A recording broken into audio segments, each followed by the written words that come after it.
Welcome to Board Meetings, the very first vlogcast intended to help you move, breathe, and create inspirational conversations to help you learn how to flow your own way. In this episode, we'll interview Keith Kemp, my breath bro. We'll paddle around Davis Island, take in the sights and sounds, and teach you a little bit about breath awareness. So in true rookie fashion on the vlog, podcast, whatever, I took my buddy Keith Kemp, my breath bro, my brethren, out for the very first one, and we filmed this really sweet intro where we talked about breath awareness and a little bit of our breathwork journeys and why it's important to you, and I record it in time lapse, so it's a really fast conversation and you can't hear or see anything. So instead, I want to talk to you just a little bit about breath awareness in this 30-day challenge that we're going on. So in my book, Move.Breathe.Create, I popularized the concept of EFD. And so what EFD is it's an acronym for every fucking day, right? And I say it because it's a little catchy, it's a little vulgar, it's got a little edge to it, but what it is, apparently there's a dog chasing a tennis ball behind me, but what that is it's a habit forming system. And to do something, to make that change, you have to do it every freaking day. You have to commit, you have to do a little bit different. So breath work and meditation and finding that mindfulness time is something that I formed the habit of with EFD. I downloaded the Headspace app and I meditated, and my goal was just to do it every day for 30 days. I was going through a very stressed out period of my life. I was not well. I want to say I was tipping the scales at nearly 230 pounds, although I was paddleboarding, I was exercising, I was doing my kettlebell stuff, I was swimming occasionally, but I was, self-medicating. I was drinking more than I needed to. I was maybe participating in herbal remedies, and I was kind of escaping from my life. I didn't really feel like I was in my life, and I needed to find this peace because I wasn't getting the results and I was working hard. The no pain, no gain thing is just not real, and that's something that I really hope that you understand with this breath work and as we get through some of these other concepts. So I found breath as a way from meditation. It was a starting point for me. So over these next 30 days, or what I help to accomplish with this board meetings, is I want just awareness of your breath, right? Can you understand the science of why it's important? Breath is something that's really interesting in that it's something that is under your control, but it's totally automatic as well too. That's what's funny is I want to say one of Keith's buddies, he posted something about breath and the guy's like, hey, I've been breathing ever since I was born. I can teach you a fun thing or two. And unfortunately, that's people's attitude, right? And for me, as I've gone through breath work, I found swimming again. And what's crazy is I haven't swam in nearly a year and a half, and I'm a better swimmer now than I ever was because I have that peace. I can hold my breath better. I can just be more calm when I'm swimming. And now I've got some pretty ambitious goals to do some cool things. And it's phased the way that I look at health really is what's really, really crazy. I've been a personal trainer for nearly 20 years, and breath work has phased and changed the way that I look at cardiovascular training and what health really is. So in this conversation, I'm really excited to introduce you to Keith, my breath bro, and we're gonna go for a little paddle and you'll learn a little bit more about the breath as we go.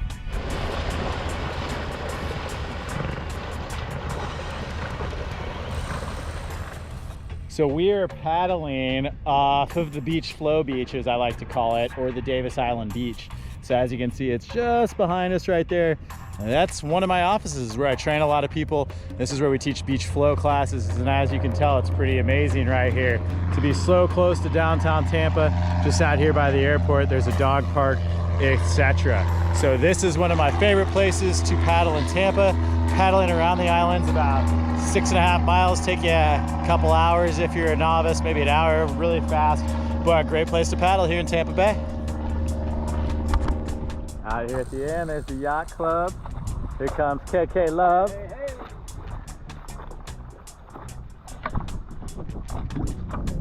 I have the privilege of introducing the one and only Keith Kemp.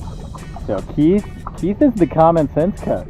Keith is one of these people who really helps people live their best lives and to give themselves grace You know, I even call him my coach. He's been tremendously good for me. He forces me to slow down because sometimes he's a human rain delay and moves a little bit slower than this type A personality can handle. But overall, he's been a very positive influence in my life, which is why I am very proud to call him my breath bro. A little bit about Keith to give him his background, and then he can kind of get going with it a little bit. But Keith was a PE teacher, right? He started out and he got, you know, had ambitions of making, you know, America's youth more fit, more playful, healthy, happy, all that good stuff. Realizing that the school system's not the best way to make money and that it can be a little bit harder or not quite as glorious as you wish. Keith eventually went kind of the personal training route and started working with individuals and doing that. And, you know, this lifestyle is that's not saying that it's not for everybody, but it's challenging, and then there's also other fulfilling things you can do. So Keith then went and had you know, an illustrious sales career where he was, you know, making some coin, took care of himself a little bit, set himself up, and that's ultimately what led him to doing this lifestyle coaching stuff, which is amazing. And so Keith, did I do pretty good on that? All right, so Keith, let's talk about the breath awareness challenge. What is the one takeaway that you hope that people get out of the breath awareness challenge? I think the greatest takeaway is just creating a relationship with your breath, having awareness around your breath and how you feel at any given point in your day. So what can you learn about yourself, about your breath, and how it's playing a role in your day-to-day activities? Yeah, and that's exactly it. That's breath awareness. So going from the perspective that it's always about performance with me, I want to be able to get more stuff done, right? Got to build that floor first. And you got to build a floor. And so to me, it's like ultimately you have to have peace. So if you're stressed out, if you're anxious, so to me, part of breath awareness is checking yourself on your moods, your actions, your verbiage, all of those things.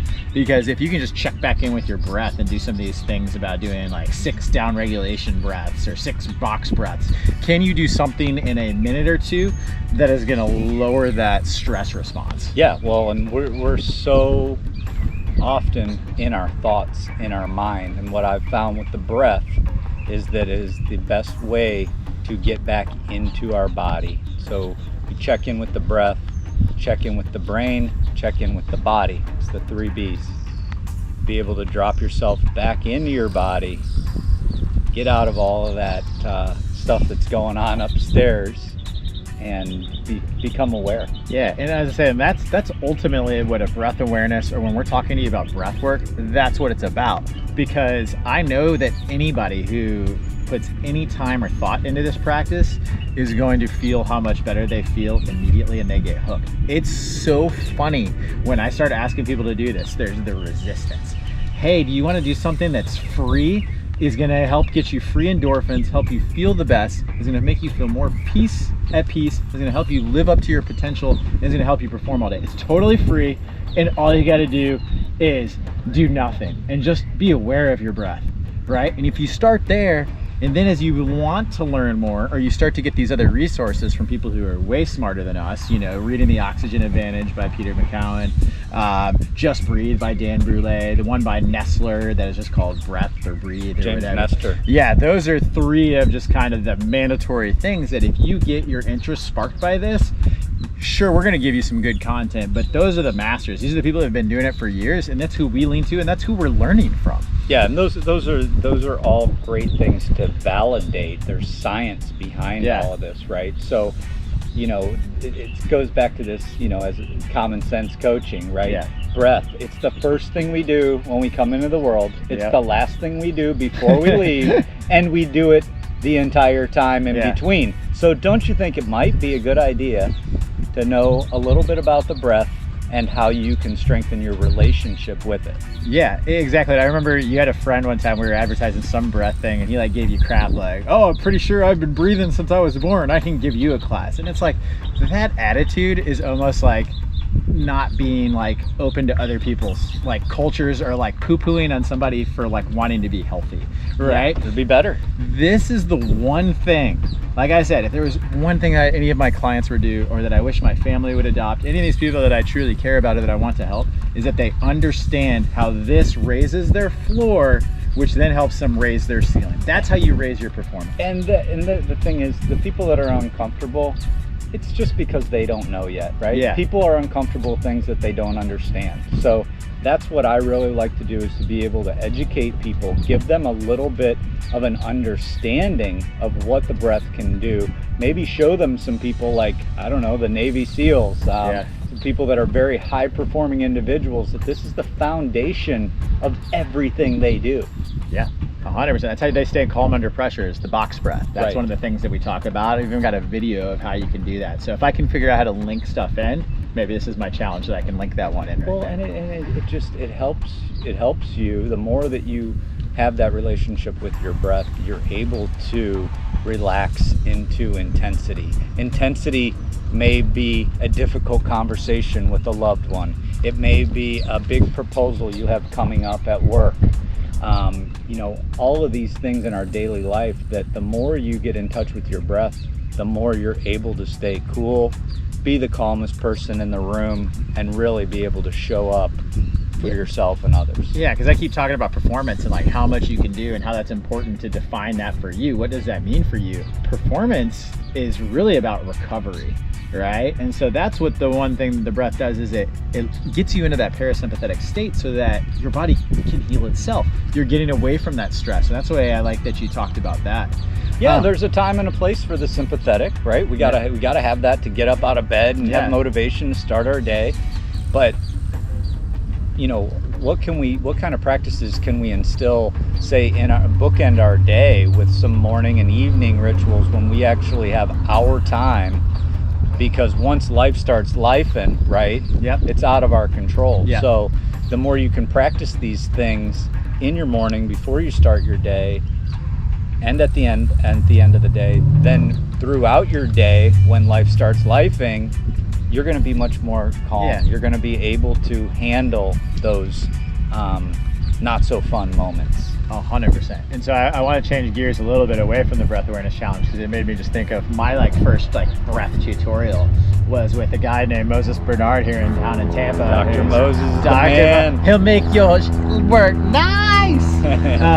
Moses is the man. So Moses, we're inviting you for a board meeting. I'm going to send this to you. You're going to come out with us and we're going to grill you. But if you didn't know this, I had Moses come talk to my team at Harbor Island, and I was embarrassed. I literally could not breathe.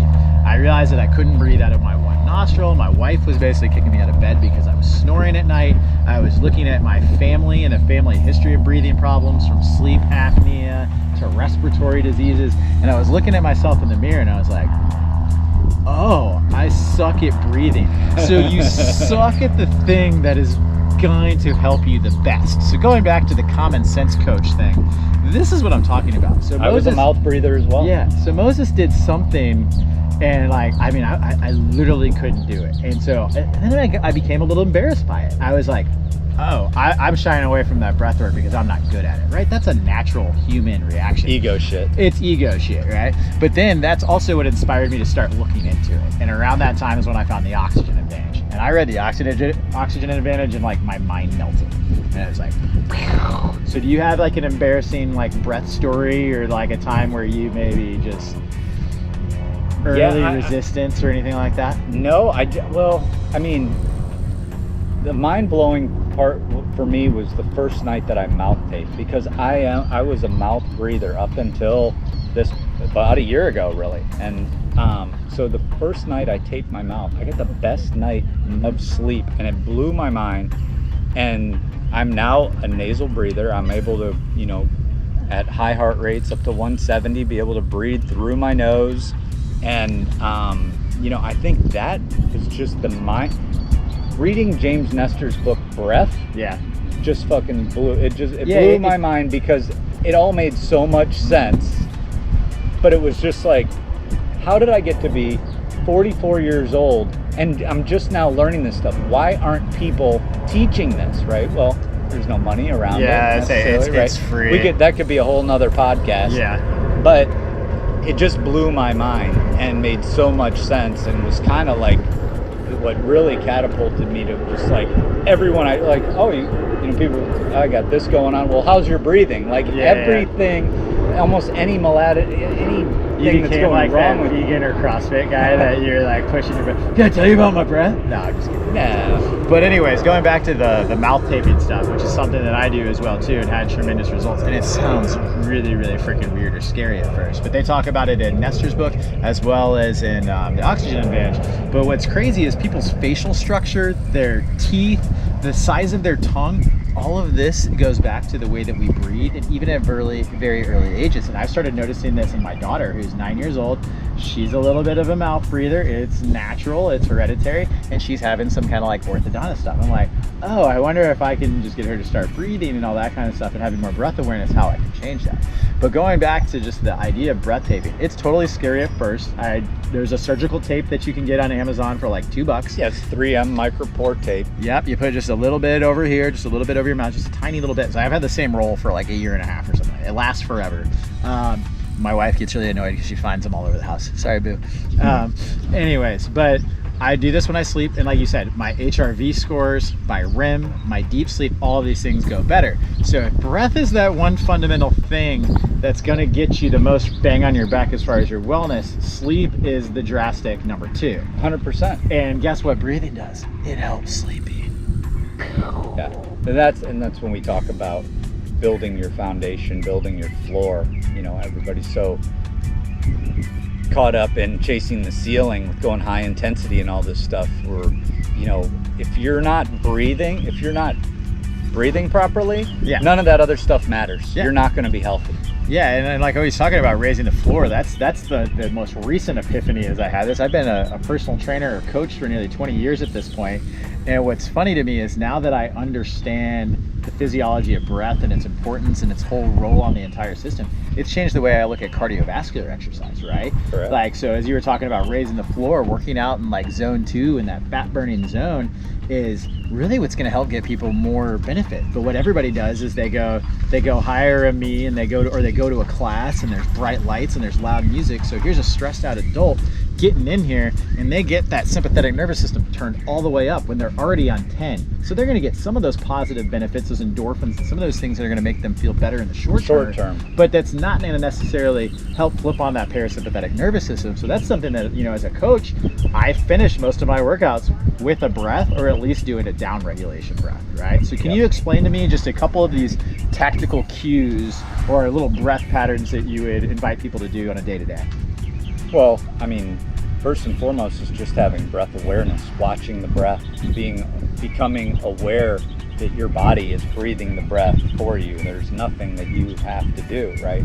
And just kind of creating that relationship, watching the breath is a great thing to do in the morning with meditation, help just get you into a calm state. And then, you know, starting to connect the breath.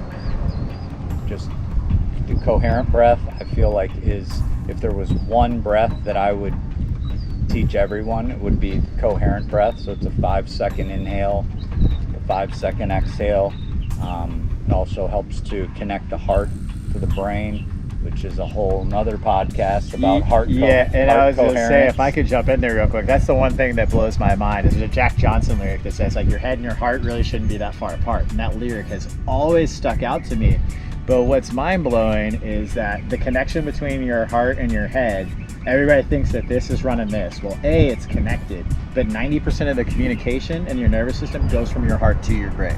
Yeah, and the electromagnetic field of the heart is like 1,000 times greater than the brain. And if you get these two connected, it helps align all of your chakras, all of this energy field to do all of those things. So that's why that one is so important. But that's exactly why we're doing the breath awareness.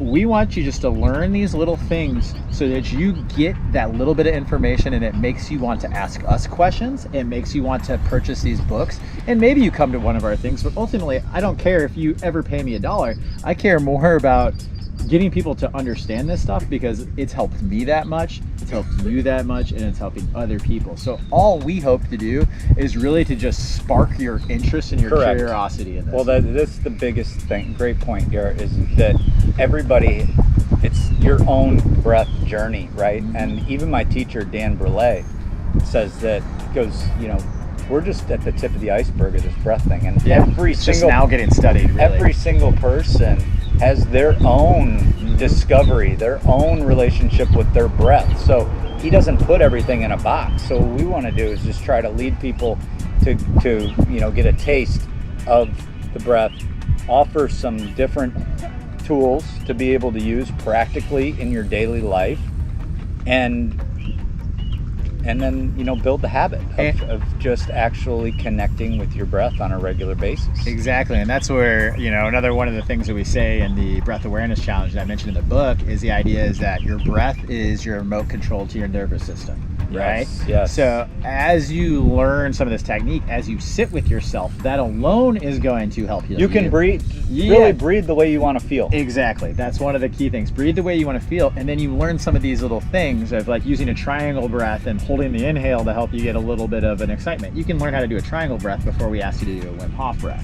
Yeah. And then you can triangle and hold that exhale before you get to any of those things. Because it really is, it's a stretching out, it's a motor skill just like anything else. I'm amazed at how long it took me to gain some of the control.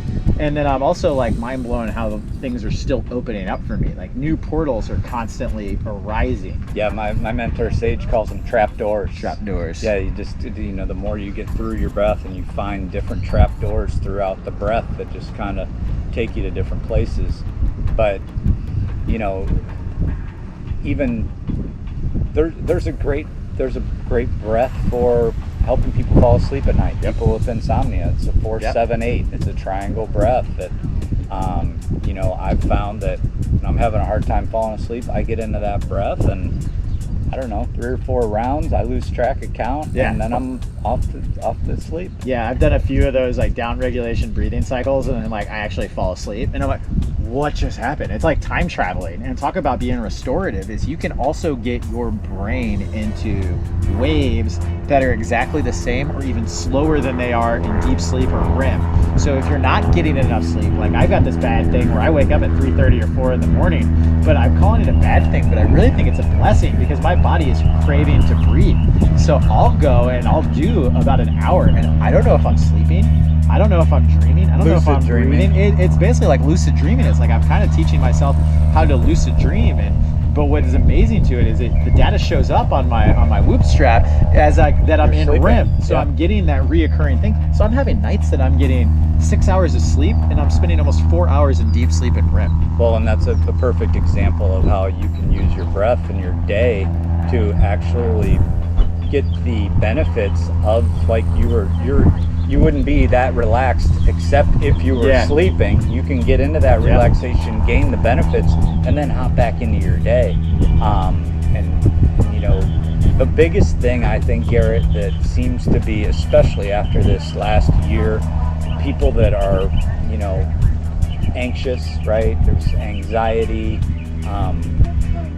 feelings of just discomfort is that a lot of it's based, they have dysfunctional breathing patterns. So they're breathing up here in the chest, which activates the sympathetic nervous system. So it's telling the brain that you are having anxiety, or you're triggered into fight or flight. And I was gonna say, going back to the coherent breathing while you're kind of gathering your thought right there too. I got distracted by these girls on the beach. They'll do that. But going back to the coherent breath is, if you can get yourself into that coherent breath, which once again is about 5 seconds of an inhale, about 5 seconds of an exhale. It's literally just getting those things to be even, lines that stuff up. If you do that, like say before you start your day, let's say you do that at 7 or 8 in the morning before you start working, checking email, you get yourself into that coherence, it will last about 4 hours. So let's say if you check back in at lunchtime, it's that much easier to drop back into it. Then if you did it again before you went to bed, or like, you get the kids to bed, or you're kind of starting to down regulate for the night, you're in that coherence all day long. That stress level is lower. You're putting less strain on your body, which means you can get the better physical results. Because once again, from a trainer thing perspective, I see these people not getting results, but I see their recovery scores sucking, and they're not prioritizing the recovery and the breath. And if they could just get those things dialed in, they could literally do less work to get more results. Right, because training, as we know, the equation is exercise and recovery equals training. And if you don't have the appropriate recovery, you're not going to gain the benefits. The recovery is where you get the gains, period. Correct. All right, so we talked about the remote control. We talked a little bit about coherence. We touched on some of these other breaths.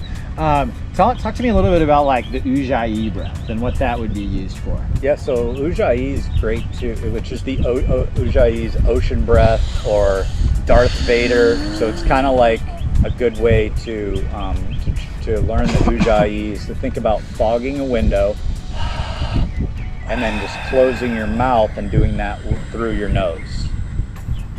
Right, so we're in and out through the nose, keeping the lips sealed just through the nose. And it's a little hard to do at first. It does take a while. Can be. But you're basically creating some resistance in the back of the throat and pulling the breath in. And it sounds like the ocean. Yep. And it actually stimulates what's called the vagus nerve. And the vagus nerve is another thing. We can get that vibration going in your body where it tells your body that you're safe and gets us into that parasympathetic. So it really helps in relaxation. And you know, that's one of the greatest tools about the breath, is that you can drop yourself into relaxation, or you can choose a Wim Hof style breath and really get yourself energized, right? So like you said, the remote control to your nervous system, and really you get to choose your state, choose where you want to, choose the way you want to feel. And that's what awareness is. And then as you gain these tools, you basically gain more buttons on that breath.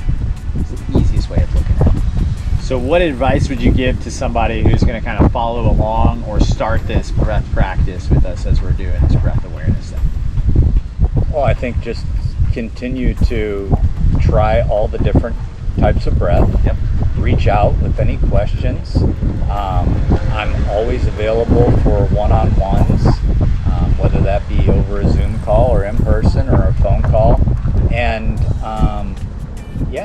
just make it part of your daily practice. Habit stack it in your morning. So whatever you're already doing, just put it in between two habits that you already have. Breathe and brush your teeth. And do it and do it for 1 minute a day. Yep, just start like that. Start with that. 1 minute is what I would prescribe. And then naturally you're going to start to add more time, because you're going to start to notice how you feel and you're going to notice the benefits. Yeah, and my advice is just be open, and to your point is like ask questions. Sometimes people assume that it's we're too busy, it's too expensive. Like, there's all sorts of resources that we have, because really this is, my passion is to make the world a better place as I see fit, and to do what I want to do when I feel like doing it. Yep. So those two things are very in harmony. So like I said, don't be scared to ask any questions, comment anything, and no request is too big or too small. There really isn't. And I hope that people ask us questions on this, because I want to help more people learn and lean into that breath and find their breath. Yeah, absolutely. I mean, to me, if you're watching this video, you're already somewhat interested, so there's really no excuse. Yeah, if you listen to us ramble that long. you reach out to us, let us help you on your breath journey, and make it a great day. Awesome. So we're going to leave it there as the first official board meeting. I'm really excited to have Keith. As you know, we call ourselves the Breath Bros. So give us a follow on IG, Breath Bros Official, because it's official, yo. But once again, we're going to post daily with this breath awareness challenge. So even if you're watching this after the fact, you'll be able to find all this information or clips of these little videos. We're going to have tutorials, programs, a lot of these things. So if you really do want to get coaching and take it up a notch, of course, we're available for that. But overall, hope that you enjoyed this beautiful Florida day, and that hopefully you learned something, and that we sparked that ember in you that you'll want to dive a little bit more into your breath. Boom.